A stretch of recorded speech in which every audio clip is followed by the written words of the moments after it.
All right, let's try this again. My first attempt at doing a live stream didn't have a very good connection, so I tried to restart the live stream, and hopefully we got a better connection here to do this video, talking about the housing affordability crisis that we are now facing here in the United States. And a lot of times, a lot of people will want to blame the government or the banking system or something of that nature on the issues that we are now facing within this housing affordability crisis. Right now, we have a median income of $114,000, which is needed to buy a median average house. However, the median average income is $75,000, which is about 50% less than what is needed in order to buy a house. So to understand the situation that we are now facing is to better understand the Cantillon effect that is now taking place, or has been taking place, but is becoming very obvious within our economy. Knowing that the abundance of money that has been circulating is what's driving the inequality. And there really is no better sign of that than the leases and rents that are paid. This is coming from Cantillon's essay. There's a link down in the description to an Amazon affiliate link that you can go and buy the essay. I get a little commission, but you can get this essay for free off the Mises Institute. And just go and Google Cantillon essay on economic theory. You should be able to find it right away. And it says here, I know no better. This is coming out of Cantillon's essay. I know no better measure than the leases and rents of property owners to judge the abundance and scarcity of money in circulation. When land is leased at higher rates, it's a sign that there is plenty of money in a state or in the state. When land it has to be leased at much lower rates, it shows, other things being equal, that money is scarce. And so this is important to understand, because Cantillon was describing this literally hundreds of years ago. He says that if there is an abundance of money that comes into the state, into an economy, what you will find is an inequality that takes place, and there's no better sign of that than the property, right? How much you're going to end up paying for rents and leases. Now, when you think about property ownership, and the property ownership only being available to those who are essentially have high income or have the money already, but it separates everybody else. Property ownership and capitalists are separating themselves from all the working class, poor, or those who are striving like paycheck to paycheck. Those people are essentially falling behind as the property owner and capitalist are ever increasing their wealth and their separation of what is taking place here in the United States, due to the fact that we have new money, or an abundance of new money that pours into the system. When you think about how it is that the housing crisis can be alleviated, you can think about, you can think in the idea of increasing inventory, or by having like the available houses already come up for sale. So there may be empty homes, like secondary homes, or baby boomers who are going to be, passing away, and those people essentially no longer being in that home, and those homes coming up for sale. So existing homes coming into coming into inventory is a possibility of bringing some relief, but it's going to come from new construction. New construction is going to be the ultimate thing that is needed in order to alleviate the housing crisis. That's what's going to bring new inventory. So when I think about the new construction industry, I really go and focus in on lumber and seeing where the demand for lumber is. I know a lot of people say, well, you can build houses out of a lot of other materials, and that's true, you could, but there is no other material here in the United States that is going to be as cheap and as efficient to distribute as lumber is. So when you see the demand for lumber picking up, then you know the demand for new construction is taking place, and that is going to bring the new inventory. But lumber prices are incredibly low. Today is May 14th. The lumber contract closes tomorrow, and we're sitting at $550 per thousand, or just right around $550 per thousand. This is incredibly low going into the building season. You think about it, the next contract doesn't close until the middle of July. So this contract right now is going to leave a lot of very, very inexpensive lumber in the system. And if there's inexpensive lumber in the system, it's due to the lack of demand. And this is the problem that we are now facing, that if you want to increase the inventory of new homes, then you have to increase the demand for new construction that is going to be from the builders looking for buyers. That's what it's coming down to, buyer traffic. If the builders saw that the buyer was there, then they would ramp up production, and then you would see that reflection inside of the demand for lumber, with the lumber prices increasing. Right now, we're not seeing that taking place. Even though we have a tight, limited amount of inventory out there, what you are not finding is the demand that would start increasing the price of that lumber, which would be the sign of the demand for new construction. That all not happening right now is only a sign to me that we are going to find that the affordable crisis, the housing affordable crisis, is going to continue going into the future. There is no relief to this. And so knowing that it's not just a government issue that is taking place or a banking issue, but an underlying economic force that is separating the rich from the poor, creating the inequality, and it's due to new money coming in. Now, yes, you can blame the banking system on that. You can say, hey, they're printing up money. The United States is going into ever increasing amounts of debt issuance. And I totally agree. That could be the main reason why we are finding the abundance of it that you can blame it on. And that's great. I mean, yes, you found your reason, you found your excuse, you can blame it on government. Here's the problem. Right? If government was to do anything other than continue down the path that they are going down, you are going to find that the entire nation falls into pain and misery within itself. So is it government's fault, or is there underlying economic forces that are at play that forces the government to behave in the ways that they are doing it? That is what I believe. See, if you wanted to, you could take this back all the way to the gold standard. You could take it all the way back to 1913 and say, hey, way back then, had they not instituted the central banking system back then we would not be facing a lot of the issues that we are facing today. And I totally agree, except that the issues that we would be facing is pain and misery and poverty. See, a lot of people don't realize that the Cantillon effect says that once you have become an industrious people, and you have raised your standard of living, that you have a very difficult time competing against the rest of the world in your manufacturing. So you increase your standard of living, now you cannot compete against those other manufacturers. You start deteriorating your lifestyle. So you start exporting your money and importing foreign production. This is what ends up creating the pain and misery that most people have no clue that they would suffer through if the central banking system was to end. Don't get me wrong, I'm down for it. Let's do it. Let's make it happen. I think I'm in a position in which that I could take advantage of it, but 99.9% of the people will be crying their eyes out and begging that government do something about it. So this is what we end up facing, is government interaction that takes place within the banking system, where the United States Treasury issues out a lot of government debt, and the Federal Reserve prints up a lot of fiat currency to buy that government debt, and this money injection into the system is creating the inequality that we now face. One way or the other, we will suffer pain and misery due to the underlying economic forces that are out there, but it's better to understand it from the Cantillon effect on the reasons why the government is behaving the way they are, than to think that they can be in a position that can fix it, because they can't. There is no fixing this, not at all. Never in a million years can there be anything that government does that fixes the problem.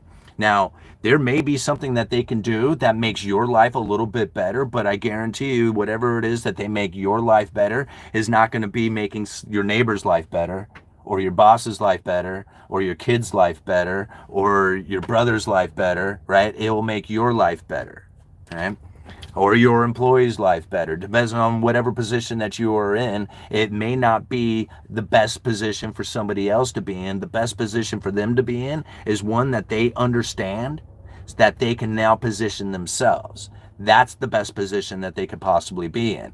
To think that there is some sort of entity, some sort of banking system, some sort of government, some sort of magic man out there who can come in and wave some magic wand and say, hey, let me show you how to make this better for everybody out there, and everybody's going to be awesome and everybody's going to be happy with it, is an absolute delusional way of thinking. It cannot exist. It doesn't exist. Never in the history of time has that existed. So there's no reason to think that they can do it into the future. It's best for you to understand what it is that you need to do in a situation that we are facing today.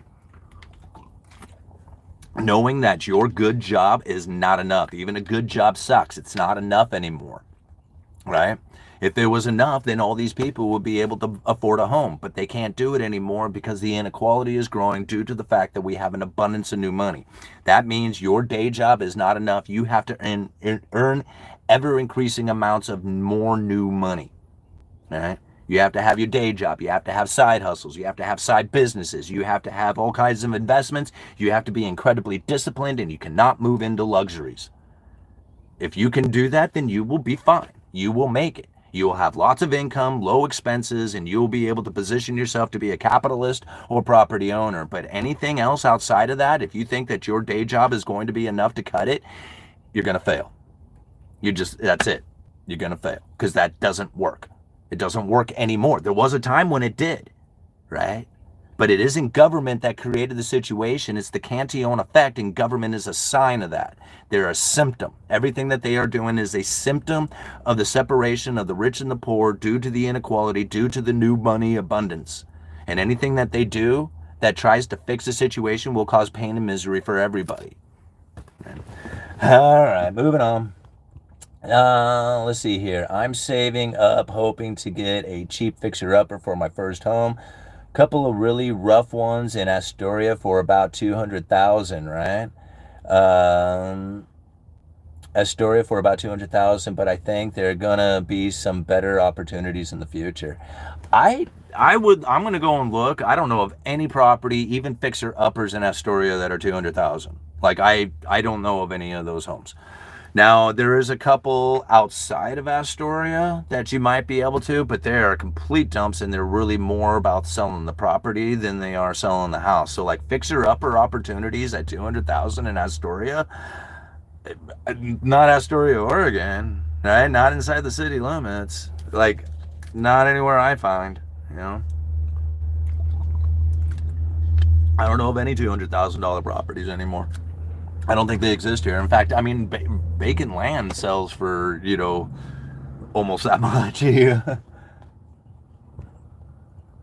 All right. I appreciate your videos, man. Well, Hard Jeff, thank you very much. I like coming out here, and I like sharing my thoughts and ideas, sharing, my experiences here at the lumberyard, what I'm viewing within the lumber industry, all the research I do within, studying all the way back to essays like this one, where it goes back 250 years, all the way to studying monetary policy speeches that were given just recently. I love this stuff. I absolutely love it. I mean, when it comes to having a passion for something, economics is definitely mine. Yeah. All right. Thanks for being here, Jeff. Well, thank you, Brody, for being on top of it here, bud. Red, please don't spam. Yes, please don't. It's hard for the algorithm to grab the video and spread it around if you have spam, if you have hate comments, you got a lot of cussing, you got stuff like that. The algorithm doesn't want to spread it around. It definitely loves engagements, whether it's a thumbs up or thumbs down. Algorithm loves that. It loves comments. It loves, sharing the video. Definitely helps the algorithm. If you're sharing it, it shares it, All right. What are certain luxuries should we avoid? Brand new cars, right? Anything that's brand new luxury. If you are buying it because you think that it's going to enhance your life and make you feel better, then it's probably most likely a luxury. If it's something that you absolutely desperately need in order to continue on, then that's a necessity, right? But brand new cars, if you want to be rich, you drive a POS. That's all there is to it. Brand new cars are a complete waste of money in every way. And I cannot, all these people who tell me, well, what about reliability? What about safety? What about all this other stuff? I drive old vehicles. All my cars are better than 2 decades old, right? They are fairly reliable. This Suburban, great truck, has 160,000 miles on it, runs, not much to look at, beautiful vehicle, love it, great time, right? I have a 99 Ford Explorer, has a little over 100,000 miles on it, runs great, no problems with it, drive it every single day. I got a backup 2001 Chevy S10, right? That's my backup vehicle in case anything happens to go wrong. These vehicles cost me so little. right? I mean, altogether, I spent on all four vehicles or all three vehicles of mine, the truck, the Suburban, and the other one I spent a little over $4,000 on, right? This Suburban cost me the most. Now, I have a new Ford or a newer Ford Escape with a blown transmission on it. I owe $3,000 on that vehicle and I'm still making full coverage insurance payments because I have a loan that's on that vehicle and I can't even drive the car. That thing is now sending me into debt, right? Sending me into paying for a debt that on a vehicle I can't even drive. And I'm thinking to myself, that new vehicle has absolutely punished me, right? Costs money in maintenance, costs money in tires, it costs money in all this other stuff, and I can't even drive it now, and it's still costing me money. This old Suburban, one-time payment, right? If I had, I mean, I got to do some repairs on it and stuff like that. It's going to happen at some point. Sure, it can take place. I can work on this Suburban. I'm not even a mechanic, right? Like I hardly know anything about mechanics at all, but I can YouTube just about anything I want to work on this Suburban. I don't have to have any kind of thing, special knowledge or tools. And I mean, for the basics of it, you know, this is how you save money. Liability insurance, low vehicle expense, low maintenance expense, totally reliable for me. That other newer vehicle driving, it'll send you into the poorhouse. Like cars are probably the number one worst way of becoming poor. Right? I mean, it's the number one way. People will like live in a crappy ass apartment making, you know, driving a vehicle that costs them $800-900 a month and then wonder why it is they can't buy a house. And I'm thinking to myself, well, I buy a house, but I certainly can't afford a new vehicle. Like I could, but then that would be the only thing I have. Right? Like who wants to live life like that? Nobody. I mean, I don't have that much status to have to impress somebody with a BMW or a Camaro or some Mercedes or, you know, anything fancy out there. I don't have that much status to do that. You know, I mean, nobody cares what kind of vehicle I drive. Like literally nobody cares. I could be driving anything. They would not care. You know? And so to me, like a new vehicle is probably it. And then fancy vacations, going out to eat, big screen TVs, all that stuff. All that stuff is a complete waste of money and time, and it is a move into luxuries that is essentially creating the inequality that we are now facing in the United States. It's what drives out domestic manufacturing. It's what creates the issue of ever increasing amounts of trade deficits. It's all because people are moving into luxuries. It's all because they want their luxurious experience. That's it. If they didn't do it, none of this stuff would be happening. Being in production, saving position, but nobody's a producer saver. Everybody's a debtor consumer. Okay? And again, new vehicles are proof of that. I mean, I drive around Astoria. I drive some of the oldest vehicles in Astoria, and I think to myself, how do all these people afford these cars? Like, I think I do fairly well on my income. Like, you know, I mean, I have low expenses. I have a couple of different channels of revenue coming in. And I'm thinking to myself, man, I don't know how it is that people buy these new cars. It just drives me nuts to think that they literally live paycheck to paycheck. But damn, they look good doing it, you know? Alright, moving on. They also keep wages way below what is needed to live comfortably. Joy, see, now you're blaming it on they. Right? Again, this is the reason why we end up facing a lot of the situations that we are now in. I cannot expect my job to be enough. I can't. My employer, he does great. Like, don't get me wrong. He gives me a great wage here. I get health benefits. I get a lot of perks for working at this particular business. He does a great job. Like, I mean, he's doing everything I can ever ask him to. The only problem is it's not enough. It's not enough to live in Astoria. He gives me a great wage, still not enough, not here, right? My wife working and me working, these 2 day jobs is not enough. If I didn't do the side hustles, if I didn't do YouTube, if I didn't do all these other things, then I wouldn't live here in Astoria. I just simply would not be able to do it. And so as other people are saying, oh, well, they should be paying a living wage, and I'm thinking, who? Who should be paying? My boss, he's paying me as much as he can. The standard of living here in Astoria is far too expensive. So if I want to live here in Astoria, which I do, then I need to figure out what it is that I need to do beyond that of my day job, because my day job is not going to cut it. Nobody's will. A good job sucks. It's not enough. And it's not their fault. It's not anybody's fault. It's the Cantillon effect. It's the separation of the rich and the poor that is occurring because of the abundance of new money. If you want to blame somebody for it, blame your understanding of not knowing how it's taken place. That's the person you should blame. Because once you have now internalized this and you say, okay, it's nobody out there to blame except for my understanding of what has taken place and how it is that I position myself due to the fact that my job is not enough. It's never going to be. From here on out, there is never going to be anything that anybody can do. I don't care if they're government, banks, anything out there. There is nothing that anybody can do to lower the inequality except for pain and misery to everybody. So if you want to be successful, you have to understand that your job is not enough. It never will be.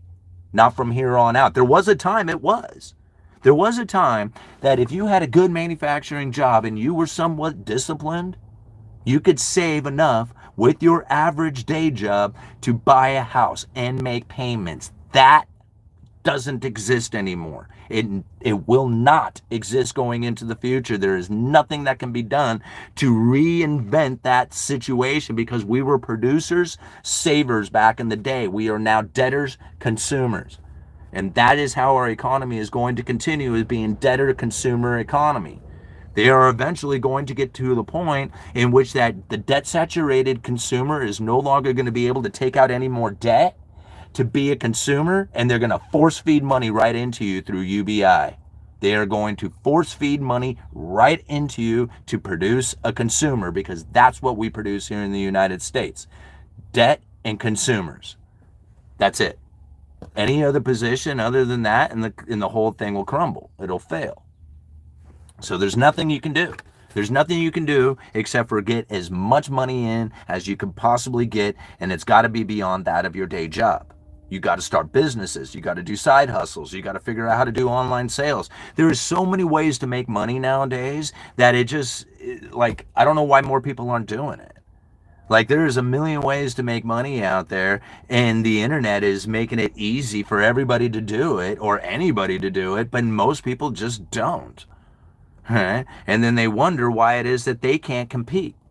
Well, yeah, if you're not doing it, well, everybody else around you is. They are able to get that extra income because you're waiting for your day job to be enough. Well, those people aren't waiting. They're going to their day job, and then after their day job, they're going to go hustle some more money. And by being able to hustle more money, they get the apartment, they get the car, they get to have that experience within life that you're looking for while you're sitting there waiting for your day job to be enough.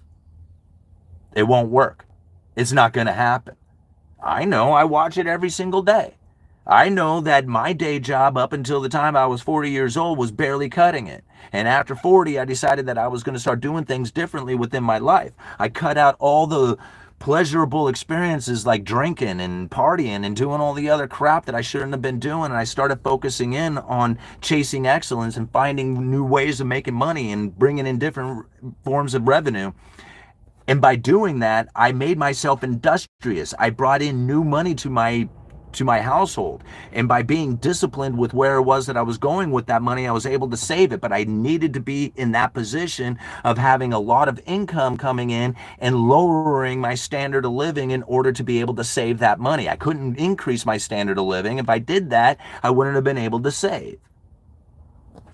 Knowing that is how it's done for anybody out there, and anybody can do it, will then relieve you of the necessity to try and get somebody else out there to change the way that change the way that government or change the way that banking is taking place so that it can benefit your life. You can benefit your life right now.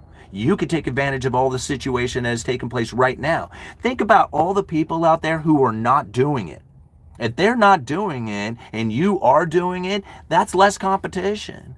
The more that people start doing it, then you're going to have to compete against all those other people. But if you're doing it, you're not competing against anybody because nobody's doing it. Think about it. Like, it's not that hard to be successful. It's not, right? but it takes time, and you have to build it, and you have to be consistent, and you can't give up by chasing pleasurable experiences. The moment that you say, oh, well, I worked 8 hours and now it's me time, and you go hang out at the bar, you're not going to become successful. You're going to actually unwind everything that you had done all day long to be successful. You're going to screw that up by going and drinking beers afterwards. That's exactly the problem that most people face. And if you don't do it, you don't have any competition anymore. Now all of a sudden you can excel. You can be successful at what you're doing because you're competing against people who are turning it off after 8 hours and going and unwinding all their excellence that they had chased all day. What time is it?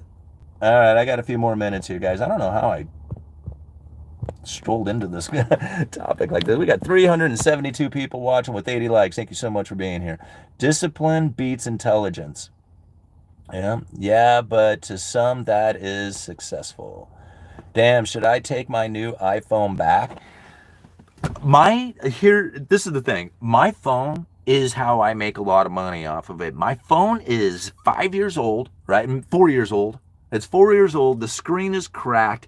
I have issues with it charging every once in a while and stuff like that. And I am holding out as long as I possibly can before I get a new phone.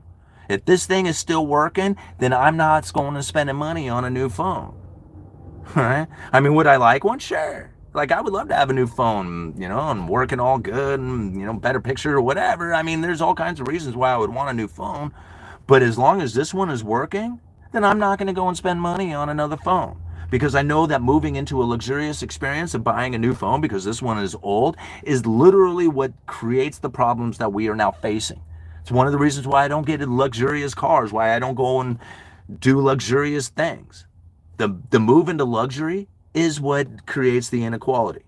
I mean, Cantillon describes it here. Let me see if I can find it. Here. Increases in the supply of money from a balance of trade eventually causes prices to rise. This is what the United States had experienced when we were a manufacturing powerhouse. We sent out all the world's greatest products, and the world sent us their money. Right? We sent great products to them, they sent us money. Increase in the supply of money from an abundance of trade eventually causes prices to rise. This in turn puts pressure on domestic producers and increases imports. See, once you have sold all that stuff to the world and you get new money in, your standard of living increases. That means more people with money, more people consuming, and when you have more people consuming, you have supply-demand imbalances and prices move up. When prices move up, foreign competition says, hey, you know what, I can produce that thing, and I can probably produce it cheaper. This is exactly what Cantillon was describing hundreds of years ago and what the United States was facing during the manufacturing beautiful times of the 50s, 60s, even going into the 70s and 80s. All right. This in turn puts pressure on domestic producers and increases imports. The result is that the balance of trade is reduced and eventually is negative. See, this is what the United States is. Negative trade balance, right? We are in trade deficit. We send out a hell of a lot more money than we send out a hell of a lot less products than what we used to. We now send out money, and the products come from the rest of the world, right? This is what he was talking about. The result is that a balance of trade is reduced, right? Our products that we are sending out, it comes down, right? And eventually is turned negative. And this is what we're facing now with trade deficits. This is Cantillon's price specie flow mechanism, which demonstrates the reason for the tendency for equilibrium in international monetary flows. The balance of trade can result in economic power, right? This is what the United States faced. We had an economic power from all this balance of trade, producing the world's greatest products, sending those products out there to the world. World sent us their money. We became very powerful because of that. The balance of trade can result in economic power, but this also causes the economy to lapse into luxury and decline.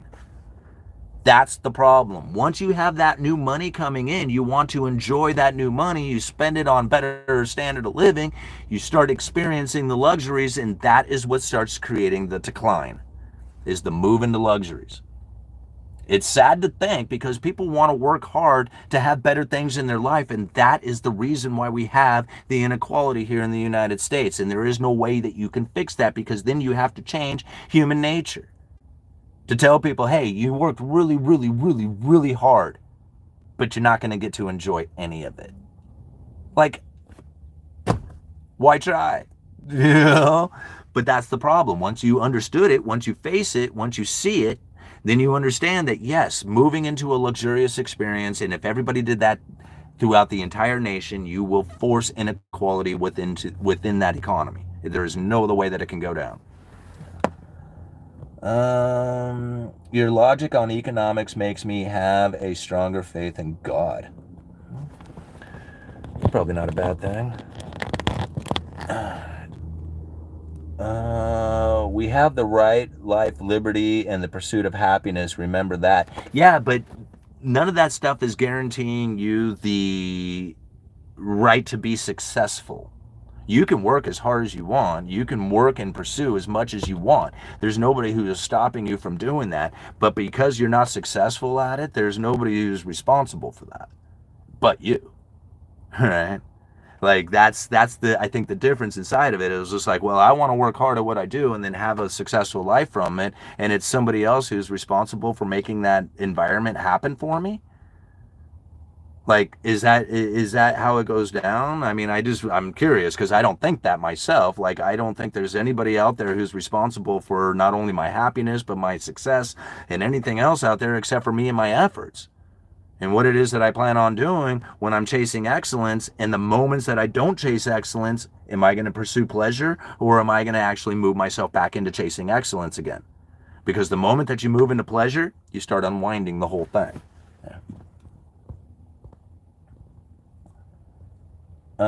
So glad I got to catch a live from you. This is great. Well, I'm glad you guys are here. I feel like I'm kind of rambling in a lot of ways. All right. Want to check out a rabbit hole? Ask Google or Chat GPT what you're supposed to do when your rights are being violated. That's an interesting one. I mean, I already know because I know what my rights are, or at least I'm aware of the rights that I know that I have. And by being in a position in which that I know how to defend those rights when they're being infringed upon, I'm not worried. Like, I don't, like, my rights, I'm the highest authority there is. Like, there's nobody else out there who tells me what my rights are. I tell other people what my rights are. Government doesn't get to tell me what my rights are. Right? I get to tell government what my rights are.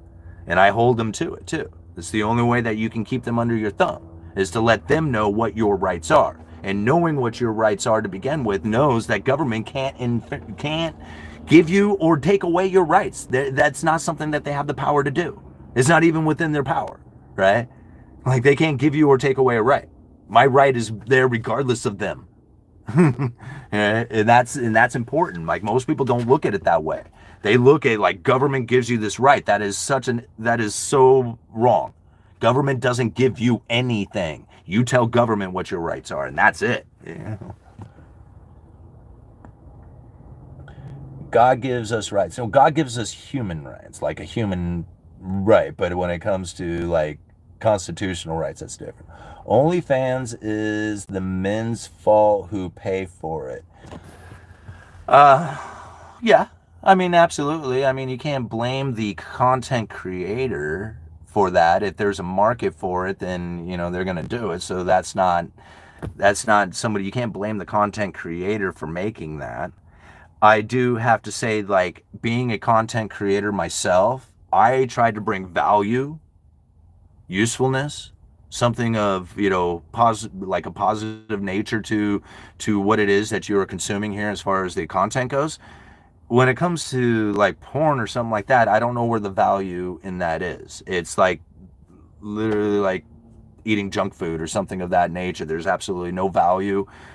It's just straight up pleasurable experiences. Is there money to be made? Absolutely. Plenty of money to fly around in there. I mean, lots of it.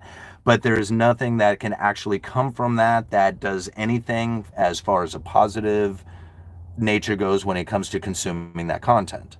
Right? I mean, other than maybe entertainment for a few moments, but really that's more of a deterioration on your energy levels, on your creativity, on your, pursuing of things of excellence. It's literally unwinds that and deteriorates it. So, I mean, to each their own when it comes to that. But like I said, when it comes to content creation, I try to be useful, helpful, encouraging, positive, something of that nature, and not just useless, content that is going out there for, somebody to get some sort of pleasurable experience from. Simon, no offense, but you never make it as an OnlyFans girl, in my humble opinion. I kind of agree. I mean, I don't think I would make it as an OnlyFans girl either. Yeah. But again, I don't know. I don't know. Maybe I would do good. I don't know.